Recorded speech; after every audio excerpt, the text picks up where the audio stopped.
दोस्तों, एक बार एक राजा था जिसका एक पुत्र था, जिसकी शिक्षा के लिए राजा ने अपने पुत्र को एक बहुत बड़े मुनि के आश्रम में भेजा। राजकुमार आश्रम पहुंचकर सबसे पहले आश्रम मुनि के पास जाकर मुनि को प्रणाम करता है। मुनि उसका स्वागत करते हैं और उसे कहते हैं कि कल से तुम्हारी शिक्षा प्रारंभ हो जाएगी और तुम्हें कल से ही अपनी सभी शान और शौकत को छोड़कर अपने आप को एक सामान्य सा बालक बनाना होगा। कल से हम तुम्हें ध्यान लगाना सिखाएंगे। दूसरे दिन राजकुमार मुनि के कहे अनुसार जल्दी उठकर सामने मैदान में आ जाता है और फिर कुछ देर में मुनि उसकी शिक्षा प्रारंभ कर देते हैं। वे कहते हैं कि तुम्हें हर दिन इस मुद्रा में बैठकर ध्यान लगाना होगा और तुम्हें यह 6 महीनों तक करना होगा, जिससे तुम इस विद्या में महारथी बन जाओगे।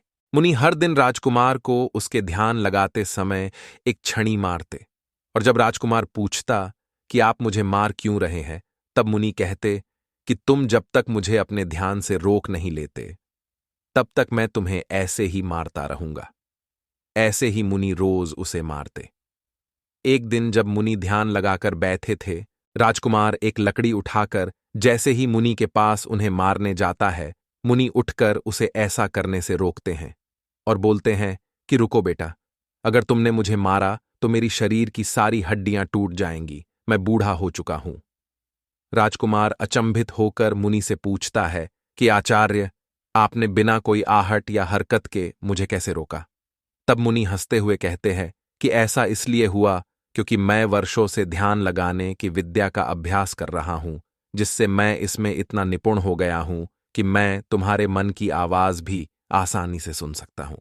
मैं तुम्हारे मन की आवाज सुन रहा था कि तुम कैसे मुझे परखने का सोच रहे हो, तब भी मैंने तुम्हें कुछ नहीं कहा, लेकिन जब तुम मुझे मारने के लिए आगे आए तो मैंने तुम्हें रोक दिया।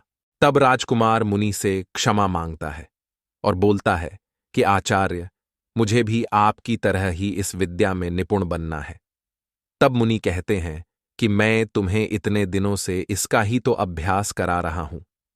तब राजकुमार कहता है कि आचार्य, अब से मैं आपकी तरह ही ध्यान लगाने की विद्या का अभ्यास करूंगा।